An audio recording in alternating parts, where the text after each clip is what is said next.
Hello guys, welcome back. NCERT book channel में सभी का स्वागत है। आज के नए सत्र में आज हम बात करने वाले हैं सीटीपी के एलटी प्रिपरेशन जो हमारी चली हुई है। आज 22 पार्ट स्टार्ट करने वाले हैं टेस्ट सीरीज का।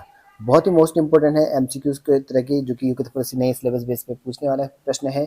30 नंबर की सीटीपी आनी है, आपको कंफर्म है आपका जो है 30 नंबर इसी तरह के क्वेश्चन बनने वाले हैं। चलिए शुरू करते हैं आज। और आपने अगर अभी तक सब्सक्राइब नहीं कर रखा तो प्लीज़ सब्सक्राइब कर लेना। अगर 21 पार्ट नहीं देखे हैं, इंपॉर्टेंट है, सारे के सारे प्लेलिस्ट मिलेंगे, वहाँ जाकर देख सकते हैं। चलिए शुरू करते हैं आज के सत्र में जो प्रश्न पूछे हैं। पहला प्रश्न आज का देखिए, शिक्षा तभी सार्थक होगी जब वह पाठ्य केंद्रित होगी, शिक्षक केंद्रित होगी, समाज केंद्रित होगी, छात्र केंद्रित होगी। काफ़ी इंपॉर्टेंट है। कभी भी जो है जो शिक्षा होती है वो छात्र केंद्रित होती है, ना कि शिक्षक केंद्रित, ना पाठ्यक्रम, ना समाज। तो आपका डी ऑप्शन बिल्कुल सही आंसर हो जाएगा। सभी ने इसका आंसर सही दिया होगा, आई होप। ठीक है, शिक्षा का जो है प्रचार प्रसार क्यों आवश्यक है, क्यों हम शिक्षा को बढ़ावा देना चाहिए, मतलब क्यों इसका प्रचार प्रसार करना चाहिए। साक्षरता का प्रतिशत बढ़ाने के लिए, लोगों को शिक्षा के प्रति आकर्षित करने के लिए और शिक्षकों को नौकरी देने हेतु, लोगों को समाज का उपयोगी अंग बनाने हेतु। मैंने कहा था कि सभी चार के चार ऑप्शन पढ़ने पड़ते हैं ऐसे क्वेश्चन में। कौन सा ऑप्शन नहीं है पहले तो उसको लिमिट किया जाता है, लास्ट में सबसे बेस्ट ऑप्शन जो बचता है उसी का आंसर आपका सही होता है। देखो, शिक्षक को नौकरी देना जरूरी नहीं है, साक्षरता का प्रतिशत बढ़ाना ये भी कंपलसरी नहीं है, और यहाँ पर दो ऑप्शन है कि लोगों को जो है शिक्षा के प्रति आकर्षक ठीक है, आकृष्ट बनाने हेतु। दूसरा है कि लोगों को जो है समाज का उपयोगी अंग बनाने हेतु। तो कौन से ऑप्शन पे जो है आप क्लिक करोगे, तो इसमें जो है बी ऑप्शन बिल्कुल सही आंसर बैठा है। लोगों को जो है शिक्षा के प्रति जो है आकृष्ट करने हेतु, ठीक है, बढ़ावा देने हेतु, जो कि शिक्षा जो निरक्षर है उनको शिक्षा मिल सके। कक्षा शिक्षण की सफलता का रहस्य है। तो कक्षा शिक्षण में जो सफलता है वो का मेन जो रहस्य है, कक्षा में पूर्ण अनुशासन मतलब पूरी तरह अनुशासन होना चाहिए। हो भी सकता है, इसलिए देखते हैं क्या है आगे। शिक्षक और छात्रों के बीच जो संतुलन और शुभ संगत संवाद ये हो सकता है। दृश्य सामग्री की उपस्थिति, श्यामपट्ट का प्रचुर उपयोग। देखिए, सब के सब ऑप्शन बढ़िया लग रहे हैं, लेकिन इसका सही आंसर है कि शिक्षक और छात्रों के बीच जो है संतुलन एवं जो है सुसंगत संवाद। तो ये आपका होना कंपल्सरी कक्षा में, ताकि जो है यहाँ पर शिक्षा सफल रहे। अगला है, शिक्षण विधियों का लाभ है। क्या है लाभ है? शिक्षण रोचक बनता है, बिल्कुल ठीक है। शिक्षण सरल किंतु प्रभावशाली बन जाता है, ठीक है। ये भी छात्रों का जो है ध्यान पढ़ाई में जो है ठीक है आकृष्ट करता है, चलिए ये भी ठीक है। अब उपयुक्त में सभी दे दिया, इसका आंसर इसकी जगह पर कुछ और होता ना, फिर सबसे बेस्ट आंसर ढूंढना पड़ता। अब तीनों ऑप्शन बिल्कुल सही है, ठीक ही कह रहा है, तो डी ऑप्शन आपका आंसर हो जाएगा। अगला है कि शिक्षण में जो है भिन्न भिन्न विधियों का प्रयोग क्यों उपयोगी है। शिक्षण को सुबोध बनाने के लिए, शिक्षण को रोचक बनाने के लिए, विद्यार्थियों का ध्यान ठीक है आकृष्ट करने के लिए। चलिए, ऑप्शन डी भी दे रखा है इसमें, उपयुक्त सभी, बिल्कुल। अब तीनों सही है, तो डी ऑप्शन तो होना ही होना है। वह शिक्षा अध्यापन में सफल होंगे जिसे, वह शिक्षक जो है अध्यापन में सफल होगा जिसे क्या होगा, शिक्षण विधियों का ज्ञान हो, बिल्कुल सही है। बाल मनोविज्ञान का ज्ञान हो, ये भी ठीक है। अपने विषय का ज्ञान हो, ये तो सब कंपलसरी है। अगर चौथे ऑप्शन में उपयुक्त सभी नहीं दिया होता, कुछ और दिया होता, तो आप टिक सी वाले पे करते, क्योंकि आपको विषय ज्ञान शिक्षक को सबसे मेन है। बाकी तो है ही है, मेन है विषय का ज्ञान होना, लेकिन इसमें सभी दे दिए हैं, तो सभी ऑप्शन बिल्कुल सही आंसर होगा डी ऑप्शन, ठीक है। चलिए, आज तो सभी डी ऑप्शन आ रहे हैं। अगला क्वेश्चन बात कर लेते हैं यहाँ पर। कक्षा शिक्षण में जो है शिक्षक को छात्रों को, ठीक, कक्षा में बताना है कि जो शिक्षण है उनमें छात्रों को क्या हो सकता है, ज्ञात से अज्ञात की ओर ले जाना चाहिए, अज्ञात से ज्ञात की ओर, सॉरी ज्ञात से अज्ञात की ओर ले जाना चाहिए। दोनों ऑप्शन, हाँ ये ज्ञान से ज्ञात की ओर है ऊपर वाला। तीसरा है अज्ञात से ज्ञात की ओर और ज्ञात से ज्ञात की ओर। देखिए, ज्ञात से ज्ञात की ओर ये होगा नहीं, अज्ञात से अज्ञात की ओर होगा नहीं, दोनों सेम है। ये दोनों तो कैंसिल आपके पहले हो चुके हैं। अब देखते हैं कि भाई क्या होना चाहिए आपका आंसर। क्या ज्ञात से अज्ञात की ओर हो सकता है या अज्ञात से ज्ञात की ओर हो? पहले क्या हो सकता है, मैंने आपको पहले ही बता रखा है। पहले जो है यहाँ पर ज्ञात वाली चीजें होंगी, यानी कि पूर्व ज्ञान, यानी कि आपने मान लो क्लास 10th के बच्चों को पढ़ाना है, तो 9th में क्या है, क्या सीखा है उसने, वो ज्ञान होना चाहिए। उसके बाद तब जाके आपके अज्ञात चीजें, यानी कि जो 10th में जो नॉन चीजें हैं वो पढ़ा पाएंगे। यानी कि पूर्व ज्ञान आपको होना जरूरी है, लेकिन ज्ञात चीजें आपके होना चाहिए। इसलिए आपको जो है पहले ज्ञान चीजों को बताना चाहिए, फिर उसके बाद अज्ञात चीजों को बताना चाहिए। बी ऑप्शन बिल्कुल सही आंसर हो जाएगा। ज्ञात से अज्ञात, आगमन निगमन विधि किसने दिया है, डिटेक्टिव इंडक्टिव, ठीक है, ज्ञात से ज्ञात किसमें होता है, उदाहरण से नियम, नियम की ओर, नियम से उदाहरण की ओर, ठीक है, मूर्त से अमूर्त की ओर, ठीक है, सारा कुछ मैंने बता रखा है। आपने नहीं देखा है तो प्लेलिस्ट में जाकर देख लेना, वहाँ मैंने डिस्कस कर रखे हैं। खेलों के माध्यम से शिक्षा मनोवैज्ञानिक है। खेलों के माध्यम से शिक्षा कैसे है, मनोवैज्ञानिक है। अमनोवैज्ञानिक तो हो नहीं सकती है, ये ऑप्शन तो डी और बी ऑप्शन तो बिल्कुल गलत ही बता रहा है। रचनात्मक प्रवृत्ति को दबाती है, दबाती मतलब उसका दबन तो नहीं करेगी, उल्टा तो काम नहीं करेगा। और समूह प्रवृत्ति को दबाती है, ये भी नहीं होगा, इनकी ऑप्शन ए ही बच रहा है आपका, ए ऑप्शन बिल्कुल सही आंसर हो जाएगा। शिक्षा की खेल विधि, मैंने आपको बताया कि प्ले वे मेथड किसने है, प्रोबेल है, ठीक है, किंडरगार्टन किसका है, ये सब तो मैंने आपको बता रखा है, ठीक है।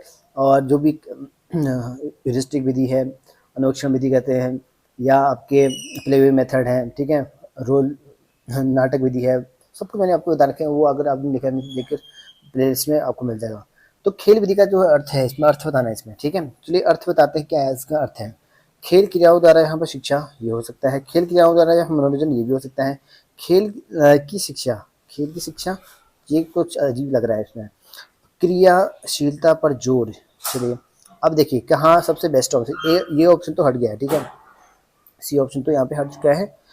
खेल विधि का अर्थ मतलब ये है कि खेल क्रियाओं द्वारा शिक्षा, फर्स्ट ऑप्शन बिल्कुल सही है, क्योंकि खेल के द्वारा, खेल खेल में शिक्षा देना, मतलब खेल, इसी को बोलते हैं प्लेवे मेथड, ठीक है।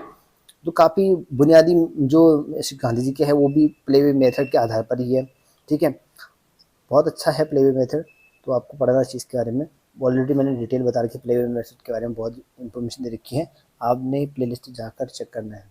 अगला क्वेश्चन है कि प्रयोग विधि, प्रोजेक्ट जो मेथड है, इसके बारे में मैंने बता रखा है किलपैट्रिक। तो यहाँ पर छात्र करके सीखते हैं, छात्र देखकर सीखते हैं, छात्र अनुभव करके सीखते हैं, उपयुक्त में से सभी। देखो प्रोजेक्ट मतलब प्रयोग विधि मतलब प्रयोग मतलब प्रयोगशाला जैसे आप करते हैं, प्रयोग करते हैं, ठीक है, और देखते हैं आपस में कर, उसके बाद भी सीखते हैं, अनुभव भी करते हैं, तो उसके बाद सीखते हैं, बिल्कुल डी ऑप्शन बिल्कुल सही आंसर हो जाएगा, सभी आंसर सही है। और खेल विधि की विशेषता यह है कि क्या है, कौन सी है खेल विधि, कार्य यानी कि पढ़ाई का जो है स्थान खेल ले ले, इसमें कार्य यानी कि पढ़ाई का जो है कोई महत्व नहीं, ठीक है, कार्य का मतलब पढ़ाई से मतलब है, पढ़ाई का कोई महत्व नहीं है, पढ़ाई का स्थान खेल ले ले, या खेल का समावेश करके पढ़ाई की जो है निरस्ता को दूर करना, या खेल के बिना जो है शिक्षा पूरी नहीं हो सकती है। तो खेल विधि है, इसकी विशेषता बतानी है। तो अब देखिए इसमें कौन सा ऑप्शन सही हो सकता है, यहाँ पर कार्य मतलब खेल का स्थान, मतलब पढ़ाई का स्थान खेल ले ले, पढ़ाई का स्थान खेल ले ले, ये तो हो ही नहीं सकता कि भाई पढ़ाई की जगह पढ़ाई होनी चाहिए, खेल की जगह खेल होना चाहिए। दूसरा कि पढ़ाई का कोई महत्व नहीं, ये भी जरूरी नहीं है कि भाई महत्व क्यों नहीं है, महत्व है। और खेल के बिना शिक्षा पूरी नहीं हो सकती, क्या खेल के बिना शिक्षा पूरी नहीं हो सकती है, उसके बिना भी हो सकती है। लेकिन आपका सी ऑप्शन बिल्कुल सही है कि खेल का समावेश करके पढ़ाई की निरस्ता को दूर कर सकते हैं, मतलब खेल को अपने जीवन में निरस्ता, मतलब उसकी जो निरस्ता होती है, मतलब कि जो बोरिंग होती है पढ़ाई को, मान लो पढ़ता पढ़ते बोर हो गया है, तो उसमें खेलना भी जरूरी है बीच बीच में, तो इसलिए यहाँ पर जो है सी ऑप्शन बिल्कुल सही आंसर हो जाएगा। खेल विधि का सही अर्थ है, तो खेल विधि का सही अर्थ बताना है इसमें, बालकों की मनोरंजन की इच्छा की पूर्ति मात्र, मनोरंजन तो होना नहीं चाहिए इसमें, बालकों को खेल की पूर्ण स्वाधीनता प्राप्त, मतलब मात्र स्वाधीनता मात्र नहीं होना चाहिए, अन्य चीज़ें भी है इसमें, बालकों की जो है खेल प्रवृत्ति को संतुष्ट करते हुए लाभप्रद शैक्षिक परिणाम निकालना, बिल्कुल सी ऑप्शन बिल्कुल सही आंसर है इसका।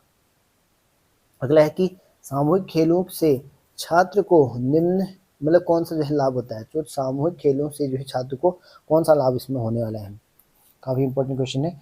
इसका आंसर होगा आपका यहाँ पर उत्तरदायित्व निभाने के गुण विकास, नियम पालन करने का अभ्यास, मिलकर कार्य करने की ट्रेनिंग। तो इसमें तीनों ऑप्शन बिल्कुल सही के हैं, लेकिन ऑप्शन में 4 दे दिया कि सभी हैं, तो बिल्कुल सही आंसर हो जाएंगे। अगला है पढ़ाई में जो है छात्र का ध्यान आकृष्ट करने हेतु आप क्या करेंगे, मतलब अच्छा करने हेतु आप पढ़ाई में क्या करेंगे, दृश्य श्रव्य सामग्री का उपयोग करेंगे, ठीक है, ये तो कर सकते हैं हम यहाँ पे। और पाठ के विकास में जो है छात्रों की सहभागी बनाएंगे, बिल्कुल ठीक है, पाठ को रोचक बनाएंगे, ये भी ठीक है, और उपयुक्त सभी दे दिया यहाँ पे, डी ऑप्शन हो जाएगा। अगला है कि आप विज्ञान के अध्यापक नहीं हैं, ठीक है, आप साइंस के टीचर नहीं हैं, कक्षा की पाठ्यपुस्तक में एक पाठ किसी वैज्ञानिक के जीवन और उसकी वैज्ञानिक उपलब्धि के बारे में है, ऐसी स्थिति में उस पाठ के संबंध में आप क्या करेंगे। तो बताना है इसमें कि आप टीचर नहीं है उस सब्जेक्ट में जिसको यहाँ बताया गया है, यानी कि आप साइंस के टीचर नहीं है, लेकिन पाठ्य पुस्तक में किसी वैज्ञानिक के जीवन और उनके जो वैज्ञानिक उपलब्धि है उनके बारे में बताया गया है, और ऐसी स्थिति में पाठ के संबंध में आप क्या करेंगे। छात्रों से देंगे कि वे उस पाठ को स्वयं कर लें, ऐसा कहना बिल्कुल भी उचित नहीं है, तो ये तो होना है नहीं आपका, ठीक है, ये तो उतना सही नहीं लग रहा है आपका। और दूसरा ऑप्शन है कि स्कूल में यहाँ पर जो है विज्ञान के अध्यापक से अनुरोध करेंगे कि वह जो है अपनी कक्षा के छात्रों को वह पाठ पढ़ा दें, तो ये ऐसा हो सकता है। चलिए देखते हैं आगे। उसके बाद यहाँ पर कह रखा है कि स्वयं उस वैज्ञानिक के जीवन और उनके वैज्ञानिक उपलब्धि के बारे में पढ़कर छात्रों को स्वयं पाठ पढ़ाएंगे, ये भी ठीक है। और उपयुक्त में से कोई नहीं, अब ये तो होना है नहीं, ये भी है नहीं। अब स्कूल में क्या करोगे भाई, बेस्ट है कि आपका जो है ज़रूरी नहीं भाई उसी शिक्षक से कहें जिसका उसमें पाठ हो। अगर आपके चैप्टर में अगर आ रखा है तो आपको उसके बारे में नॉलेज होना चाहिए, और आपको भी उसको पढ़कर आपको उसके बारे में सुना देना चाहिए, यानी कि सी ऑप्शन बिल्कुल सही आंसर हो जाएगा इसका। अगला है, कक्षा में नया पाठ पढ़ाने से पहले शिक्षक को बच्चों का हालचाल पूछ लेना चाहिए। ज़रूरी नहीं भाई हालचाल ही पूछे वहाँ पे। उसके बाद पिछले दिन पढ़ाए गए पाठ के संबंध में छात्रों को जो समस्या है उनका निवारण कर लेना चाहिए। चलो ठीक है ये वाला। नए पाठ के बारे में जो है बच्चों की रुचि और यहाँ पर जिज्ञासा पैदा कर लेनी चाहिए, ये भी चलिए ठीक है। बच्चों को जो है बता देना चाहिए कि वे जो है नए पाठ के लिए जो है दत्चित होकर तैयार हो जाए। चलिए ये भी ठीक ही लग रहा है यहाँ पे, ठीक है। पहला ऑप्शन तो बिल्कुल गलत ही बता रहे हैं यहाँ पे। तीन ऑप्शन लगभग सेम ही लग रहे हैं। अब इनमें से देखते हैं कि बेस्ट ऑप्शन कौन सा यहाँ पर होने वाला है। देखिए तीनों ऑप्शन, बच्चों को जो है बात बताना चाहिए कि वो जो है नए पाठ के लिए जो है जब तक होगा तैयारी करें, ये भी हम कह सकते हैं, ऐसा नहीं है, लेकिन इतना उचित नहीं, क्योंकि वो नए पाठ को जानेंगे नहीं, नए पाठ के बारे में कुछ पता नहीं होगा उनको, तो उतना उचित नहीं है। मतलब ठीक है लेकिन उतना उचित नहीं है, इसको तो हम हटा सकते हैं यहाँ से। अब दो ऑप्शन बचे हैं। पिछले दिन पढ़ाए गए पाठ के संबंध में छात्रों की जो है समस्याओं का निवारण कर लेना चाहिए। चलिए पिछले पाठ में जो समस्या थी वो तो कर लेना चाहिए, लेकिन हम नई पाठ की बात कर रहे हैं यहाँ पे, किसी का नए पाठ की बात कर रहे हैं, तो नए पाठ में पिछले पाठ को लेकर समस्या जो भी होंगी उससे कोई लेना देना नहीं है, तो इसीलिए ये वाला ऑप्शन भी आपका हट जाएगा। लेकिन यहाँ पर सी ऑप्शन बिल्कुल सही आंसर हो जाएगा कि नए पाठ के बारे में जो बच्चों की रुचि और जिज्ञासा पैदा कर लेनी चाहिए। मतलब बच्चों को तत्पर कर लेना चाहिए पहले ही कि भाई हम नया पाठ पढ़ेंगे, और ऐसे बताना चाहिए बच्चों को ताकि वो इंटरेस्टिंग लगे, ताकि उनको लगे कि भाई अगले दिन कुछ अलग से नए पाठ में कुछ अलग से मिलने वाला है। तो ये आपका तत्परता करना चाहिए, तत्परता का नियम आपको इसमें लागू करना चाहिए, यानी कि सी ऑप्शन बिल्कुल सही आंसर हो जाएगा। अगला क्वेश्चन है कि भारत में राज्यों के शिक्षा मंत्रियों के सम्मेलन की अध्यक्षता कौन करता है। मोस्ट इंपोर्टेंट क्वेश्चन, आईएमपी कर दो इसको, नोट जरूर डाउन करना ये ऐसे क्वेश्चन को। वो तो सूझ पे डिपेंड थे, अभी तक के क्वेश्चन क्या थे, सूझ पे डिपेंड थे कि भाई आपका आईक्यू लेवल कितना चलता है, कितना आप टीचर बनने के लायक हैं, उस तरह के क्वेश्चन पिछली बार भर भर के पूछे गए थे, ठीक है। अब मेन इंपॉर्टेंट क्वेश्चन इस तरह का इस साल यहाँ पर इस तरह के क्वेश्चन भी पूछे जाएंगे राज्य से संबंधित, क्योंकि राज्य से संबंधित प्रश्न भी पूछे जाएंगे, शिक्षा से संबंधित प्रश्न पूछे जाएंगे। हो सकता है कि करंट से रिगार्डिंग यहाँ पर शिक्षा संबंधित प्रश्न भी पूछे जा सकते हैं इस बार के, क्योंकि इस बार आपका सिलेबस काफी अपडेटेड है। शिक्षा संबंधी प्रश्न पूछे जाएंगे, कुछ भी हो सकता है, वो करंट का भी हो सकता है क्वेश्चन, ठीक है। सिलेबस में लिखा है, आप लोग चेक कर लेना। प्रधानमंत्री इससे कोई लेना देना नहीं है, उपराष्ट्रपति नहीं, उप शिक्षा मंत्री से कोई लेना देना नहीं, लेकिन भारतीय संघ का मानव संसाधन विकास मंत्री, देखिए जो MHRD है यही आपका जो है मंत्रियों की सम्मेलन की अध्यक्षता करता है, ठीक है। अभी हाल ही में जो है MHRD का नाम चेंज कर दिया है, उसका नाम क्या रख दिया है, शिक्षा मंत्रालय। तो शिक्षा मंत्रालय है, नए जो NEP नेशनल एजुकेशन पॉलिसी निकली है उसके तहत जो है MHRD का नाम भी चेंज कर दिया है। NEP 2020 भी आपके इसमें है, काफ़ी इंपॉर्टेंट है, उसके बारे में भी डिटेल में आप जरूर पढ़ लीजिएगा, और उसके रिगार्डिंग क्वेश्चन भी आपके आगे आएंगे। अभी तक तो नहीं आ रखे मेरे ख्याल से, आगे आएंगे, जब भी आपके आएंगे बता दिया जाएगा। अगला क्वेश्चन है कि भारतीय संविधान के अनुसार निम्न में से क्या नागरिकों का मौलिक अधिकार है। मौलिक अधिकार पूछ रखा है, क्या है, नर्सरी शिक्षा है, प्रारंभिक शिक्षा है, माध्यमिक शिक्षा है, व्यावसायिक शिक्षा है। व्यावसायिक तो हो नहीं सकता है, नर्सरी तो हो नहीं सकता है, माध्यमिक शिक्षा जरूरी है, सॉरी प्रारंभिक शिक्षा जरूरी है, ठीक है। प्राथमिक शिक्षा जो कि निःशुल्क प्राथमिक शिक्षा के रिगार्डिंग ही है आपका यहाँ पर 6 से लेकर 14 वर्ष के अभ्यर्थियों के लिए, उसके बाद यहाँ पर निःशक्त बच्चे हैं उनके लिए 6 से 18 तक के लिए। तो ये कंपल्सरी प्रारंभिक शिक्षा में ही मिड डे मील आपका शुरू किया गया है 1995 में। ऑपरेशन ब्लैक बोर्ड भी है प्राइमरी स्कूल के ही बच्चों के लिए चलाया गया था, जिसमें यहाँ पर 1987 में चलाया गया था। ठीक है, तो काफी इंपॉर्टेंट है प्राइमरी लेवल का शिक्षा, तो यहाँ पर जो है इसी का आंसर सही आंसर हो जाएगा।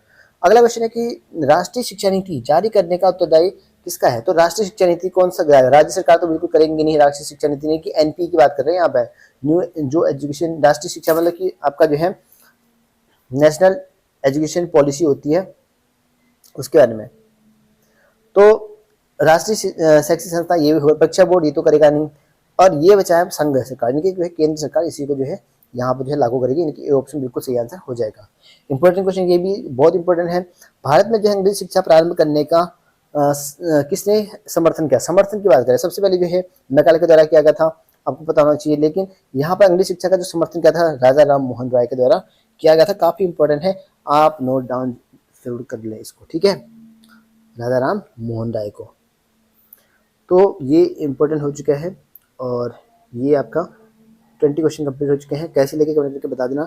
यहाँ तक पहुँच चुके हो, देख लिया है वीडियो, बिना लाइक करे शेयर करे मत जाना प्लीज़, और कमेंट अच्छे कर देना। काफ़ी लोग जो है अच्छे कमेंट करते हैं, बहुत शुक्रिया उन सभी का। आप मोटिवेट करते रहें ऐसी वीडियो, इससे भी अच्छी वीडियोस अच्छे कंटेंट आपको आगे मिलेंगे। अभी तो हमारा एक बुक की पूरी प्रैक्टिस से चले हुए हैं, जैसे बुक समाप्त हो जाएगी एक प्रैक्टिस से कुछ हो जाएगा, लगभग इसमें 1-2 हज़ार क्वेश्चन करेंगे पहले तो, उसके बाद आगे के कंटेंट आगे बहुत सारी चीज़ें मिलेंगी आपको धीरे धीरे, क्योंकि डेली बेसिस पे है 3-4 महीने तक, जो भी जब तक एग्जाम है तब तक के लिए ये पूरा का पूरा चलने वाला है। इवनिंग के टाइम में शाम के 7 बजे के आसपास ये क्लास आपकी आएगी डेली बेसिस पे, ठीक है। चलिए मिलते हैं नेक्स्ट वीडियो में कभी।